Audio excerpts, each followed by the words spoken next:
Hey everyone, Andrew here, bringing you another video review, and today we're going to be doing Robin, Tragedy, and Triumph. Take a look at this comic cover right here. Now, Robin, Tragedy, and Triumph tends to be one of the rarest of the Robin trades. Physically, I've only found it in one place, and that was at Comic-Con. Never found it in store at all. And online, it tends to be on the more expensive side. Although some people have told me that they found it on eBay for cheap, but that's a rare occurrence. Anyways, Robin, Tragedy, and Triumph is also one of the earlier Robin trades. The earliest being Robin Hero Reborn, or at least for Tim Drake. After that comes Tragedy and Triumph. And it was written during what I call the golden age of Batman. Not the golden age of comics, the golden age of Batman. The 90s. Now, see, during the 90s, there is no doubt that Marvel was dominating the comic book industry. I mean, how could you compete with the 90s versions of the X-Men or Spider-Man? You just can't. It was too tough. They were popular comics that everyone loved. However, over in DC, there was one comic book franchise that was holding their own and even doing better than some of the Marvel comics. And that was, of course, the Batman. But I'm not talking about just The Dark Knight. I'm talking about all of its comics in its universe. Batman, Nightwing, Huntress, Birds of Prey, eventually towards the end of the 90s, Batgirl, and of course, Robin. And we can all attribute this to Batman mastermind Chuck Dixon.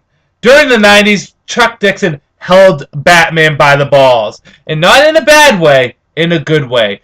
Chuck Dixon massively controlled the Batman universe, creating such great titles and really expanding on these characters. And one of those characters that he gave so much to and really built so much on was Tim Drake. So, does Tragedy and Triumph, written by Chuck Dixon, live up to that golden age of Batman during the 90s when Batman was just so great? Or is it overhyped and it just doesn't do that well? Because it does happen sometimes. You have all these great comics, one of them's eventually going to suck. You're just going to have to wait and see. Let's actually get into the story itself. Well, there's two stories in this. There's first the Rite of Passage story, in which Tim Drake actually is not Robin. He hasn't quite taken up the mantle yet. He's still kind of getting trained by Bruce. And his parents are abducted and held for ransom.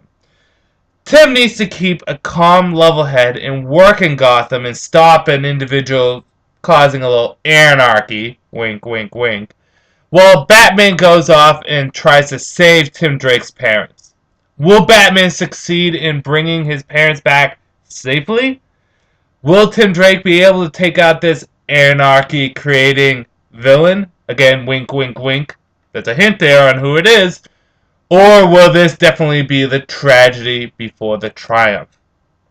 The second story takes place when Tim Drake is already Robin. So it's a little bit after Robin Hero Reborn. And Batman is off out of Gotham doing, I don't know, he's at Comic-Con. Wouldn't that be great? Bruce Wayne goes to Comic-Con dressed up as himself. Hey, who are you? I'm Batman. Wow, you're really in character. No, I'm really Batman. Yeah, I know, you're really in character. That's cool, dude. That would just be hilarious. But anyways, Bruce Wayne is not in Gotham. Batman is not in Gotham. And Joker breaks out of Arkham Asylum. Ooh, catchy. Anyways, Robin needs to be able to deal with Joker on his own. And see, Robin isn't as well trained as Dick Grayson was. At this point, he even isn't at the level that Jason Todd was at. And he's going up against a major hitter in Batman's rogue gallery. So, without Batman around, will Tim Drake be able to keep Gotham from going into utter complete chaos? The chaos that Joker is so good at creating? Or will the Joker win? Well, you're going to just have to read and see. On to the good, the bad, and whether or not you should get it. Good. Well, the good thing about this is this really shows what was really great about Tim Drake, in that he's a character that we can relate to. He's a work in progress. He doesn't start off like Dick Grayson did with Robin, where he has so much skill and ability and talent. No. Tim Drake starts off as a normal kid, just like, well, us. Well, some of us aren't kids, but he starts off as a normal individual. He has a little martial arts training, he has some acrobatic training, but he is, in general, a normal person.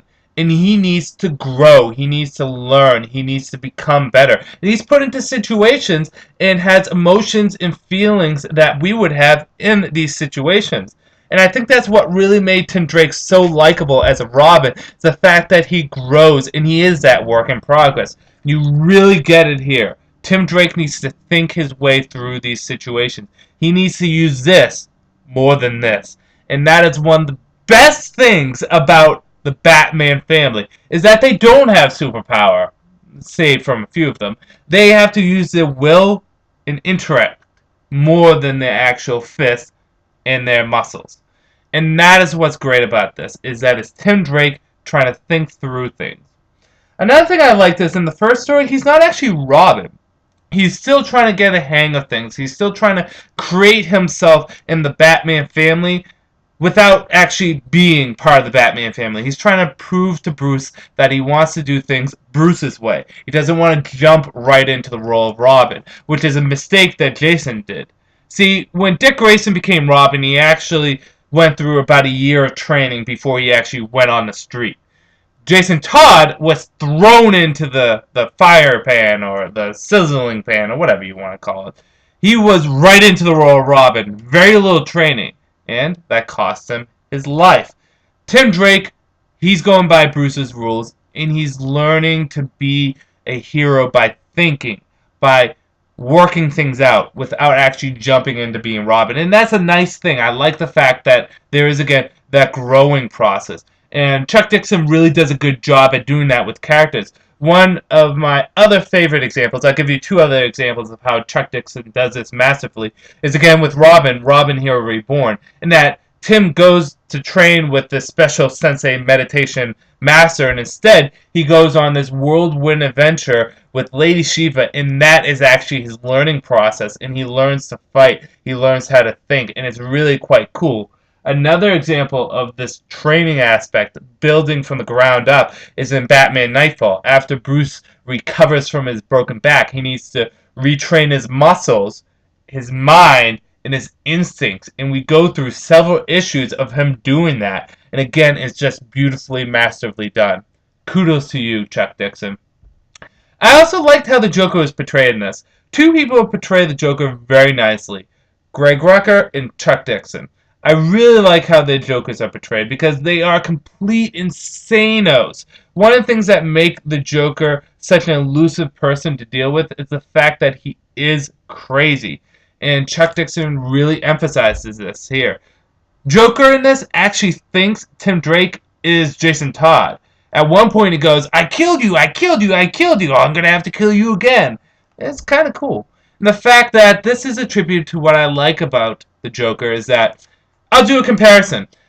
In the original Batman movie, Batman '89, Joker was anarchy, chaos, embodiment. That was him. He did that. He had no motive and no plan. Where in The Dark Knight, his plan was to create anarchy, was to create chaos. He had a plan and he was put through it. While that is all nice and good, it's nice to see the Joker have no real motive other than just to be chaotic and to cause anarchy. And it's really quite cool, and I like how Joker is portrayed in this. I also like the fact that Robin is on his own, and he works with Alfred in this. You get a lot of good Alfred moments, too, which is nice. Again, growing process, have to think things through. And he doesn't always succeed. He has to fail a few times before he actually gets it right. So that's another good thing. Bad. Well, the first story was okay. It wasn't quite as good as the second story. The second story is definitely the superior of the two. I guess it's because with the first story, it was more of a Batman story than a Tim Drake story, which is all well and good, because if you actually look at the collected issues in this trade, the first story, Rite of Passage, was actually collected in Detective Comics, where the second story, Joker's Wild, was collected in the Robin comics. So, as you can see, it's more of a Batman story than a Robin story. Not a bad story, it just wasn't as good of a Robin story as it could have been. But that's really the only bad I can think about, other than price and availability. If you see this in store, pick it up. It's only $9.95, and you're getting a total of 8 issues in this trade. A nice collection right there. I would avoid buying it online. The most I would pay online for this is maybe $20. That's about it. If it's over $20, stay away. If it's under $20 or $20 and under, then go and pick it up. But besides that, I would really wait to see if you see this in a comic store or at a Comic-Con. You're more likely to see it at a Comic-Con than a comic store. And to be honest, this is the only comic book I have never found. Well, one of the 2 comic books I have never found in my comic store. In my comic store, I have always found rare comics: Batman Legacy, Batman Prodigal, the first 2 Nightwing trades, Night in Bloodhaven and Rough Justice, which are incredibly hard to find. One of the Catwoman trades, which is incredibly hard to find. Wonder Woman contests and Challenge of Artemis, which is incredibly rare. As you can see, I find almost everything at my comic store. The only 2 trades that I have not found at my comic store yet, at least at some point, was this trade and Green Lantern Emerald Dawn 2. They have yet to show up at my comic store. Every other trade has shown up at one point or another. Whether I picked it up is a different story. Like Nightwing: The Hunt for Oracle was at my comic store, but I didn't get it in time. So, like I said, this can tend to be very rare, so your best chances are to find it at a Comic-Con. But like I said, it's a good story. It's a good series of stories. I just wouldn't pay the overinflated costs that people ask for it online. So again, if you see it for under $20 online, pick it up. Any more than 20, I would avoid it. Good series of stories. The second story is definitely the better of the 2, but this really exemplifies Chuck Dixon's mastery over the Batman universe. That said, I'm going to end the review here. This is Andrew saying, peace out for now.